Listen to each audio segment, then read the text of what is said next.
बिस्मिल्लाहिर्रहमानिर्रहीम। अस्सलामु अलैकुम टू ऑल यूट्यूब व्यूवर्स। कैसे हैं आप सब? उम्मीद करती हूँ कि आप खैरियत से होंगे। आज मैं आपको क्लास 9th की एक्सरसाइज 1.1 का क्वेश्चन नंबर 5 समझाऊंगी। तो चलते हैं अपने क्वेश्चन नंबर 5 की तरफ। लेकिन उससे पहले मैं आपसे रिक्वेस्ट करती हूँ कि अगर अभी तक आपने मेरे चैनल को सब्सक्राइब नहीं किया तो काइंडली मेरे चैनल को सब्सक्राइब कर दें, बेल आइकन को प्रेस कर लें। क्वेश्चन नंबर 5 की जो स्टेटमेंट है वो मेरे पास है, name the property use in the following. आपने जैसे क्वेश्चन नंबर 4 में प्रॉपर्टी को एक्सप्लेन किया था, वैसे ही आपने इसमें क्वेश्चन नंबर 5 में भी एक्सप्लेन करना है। क्वेश्चन नंबर 5 में जो हमारे पास स्टेटमेंट्स हैं वो हमारी कुछ जनरल फॉर्म में हैं और कुछ मैथमेटिकल फॉर्म में हैं। क्वेश्चन नंबर 5 का जो फर्स्ट क्वेश्चन है उसको अगर हम चेक करें तो यहाँ -3 less than -1 implies that 0 less than 2। Question number 5 का जो फर्स्ट पार्ट है उसमें हमारे पास जो क्वेश्चन गिवन है वो है -3 less than -1 implies that 0 less than 2। अब इसका मतलब क्या है कि इसके ऊपर कुछ ना कुछ इम्प्लीमेंटेशन करके हमने ये वाला आंसर निकालना है। इम्प्लाइज डैट का मतलब ये होता है। तो इट मीन्स कि अगर हम इम्प्लाइज कर रहे हैं तो ये वैल्यू दी हुई है हमारे पास -3 लेस देन -1। यहाँ पर ये जो हमारे इस तरीके से साइन दिया हुआ होता है ना, तो ये इनइक्वालिटी का साइन होता है। एक हमारे पास इक्वालिटी का साइन होता है और इस तरह से जो दिए हुए होते हैं और इस तरीके से दिए हुए होते हैं, ये इक्वल को कहते हैं, इसको लेस देन कहते हैं, इसको ग्रेटर देन, और यहाँ पर लेस देन और इक्वल टू, ये सारे इनइक्वालिटीज़ में कंसीडर होते हैं और ये इक्वल का साइन होता है, इक्वालिटी कंसीडर होता है। तो यहाँ पर हमारे पास इनइक्वालिटीज़ की हैं, तो इट मीन्स कि हमने इसको चेक करना है अपनी प्रॉपर्टीज़ के अकॉर्डिंग। तो हम इसको चेक करेंगे properties of equality of real number. यहाँ पर अगर हम चेक करें तो हमारी प्रॉपर्टी जो है वो किसी पे इम्प्लीमेंटेशन होकर जो दूसरी वैल्यू बनाना है, तो इम्प्लीमेंटेशन की जो वैल्यूज़ है ना वो हमारे पास यहाँ पर आ रही है एडिटिव प्रॉपर्टी की तरफ। अगर मैं इसको एडिटिव प्रॉपर्टी में कंसीडर करूँ, क्योंकि बीच में हमारे पास अगर मैं इसको चेक करूँ तो ये हमारे पास ऐसे बन जाएगा -3 और लेस देन -1 को -3 और +3 करते हैं तो हमारे पास यहाँ पे 0 आंसर आ जाता है। अगर हम इसको लेस करते हैं -1, जब हमने यहाँ पर +3 किया तो इट मीन्स हम यहाँ पर भी +3 करेंगे। अब यहाँ पर हमारे पास +3 प्लस ऐड करने के बाद दोनों साइड्स पे ये 0 आंसर आया है। नेक्स्ट हमारे पास -1 +3 प्लस माइनस हम इसको माइनस करेंगे, लेकिन साइन जो होगा वो बिगर टर्म का आता है, तो इट मीन साइन जो है वो 2 के साथ पॉजिटिव आएगा, तो 0 लेस देन 2। तो ये हमने क्या किया, हमने यहाँ पर इसको ऐड किया था और यहाँ पर भी ऐड किया था।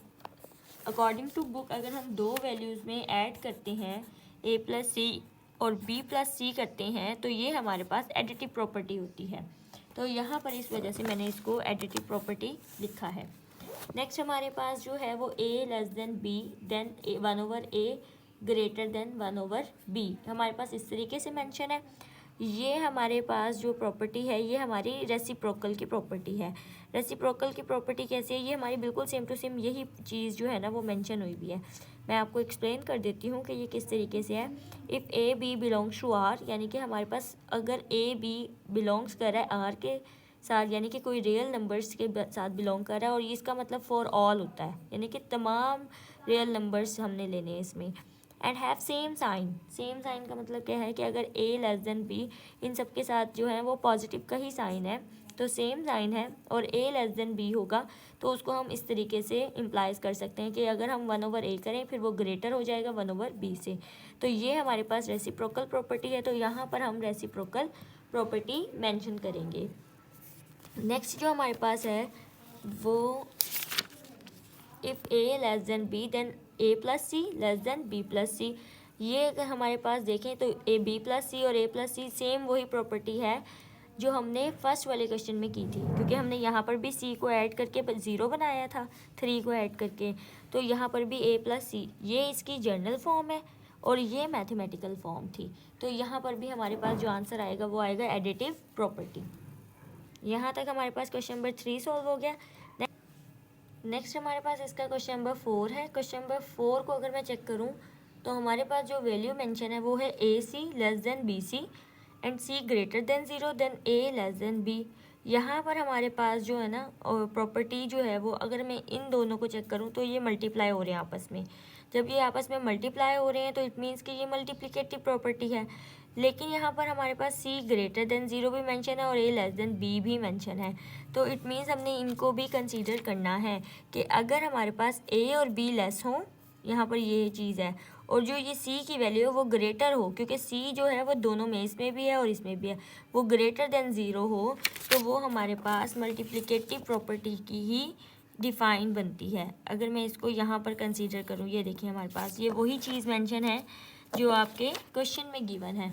If A C less than B C and C greater than 0 then A B less than के साथ ही है हमारे पास A less than B, A C less than B C if C greater than 0, यानी कि अगर हमारे पास सी ग्रेटर देन 0 होगा तो इस कंडीशन को हम फॉलो करेंगे जो कि मल्टीप्लिकेटिव प्रॉपर्टी में ही है।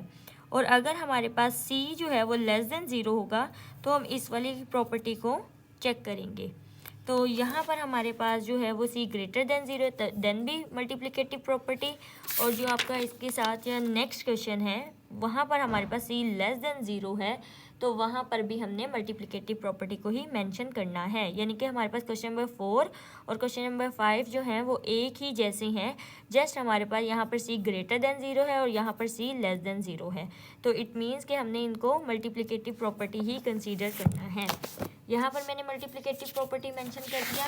नेक्स्ट में हमारे पास एक और जगह हम जो क्वेश्चन नंबर 5 है उसके आंसर में भी मल्टीप्लिकेटिव प्रॉपर्टी को ही मेंशन कर देती हूँ। क्वेश्चन नंबर 5 में हमने मल्टीप्लिकेटिव प्रॉपर्टी मेंशन किया। देन हमारे पास क्वेश्चन नंबर 6 है। क्वेश्चन नंबर 6 जो है हमारे पास आइदर ए ग्रेटर देन बी और ए इक्वल टू बी और ए लेस देन बी। हमारे पास आइदर का मतलब होता है या तो एक चीज़ ये वाली सही है या ये वाली ठीक है या फिर ये वाली ठीक है, यानी कि आप तीनों को ही चूज़ कर सकते हैं।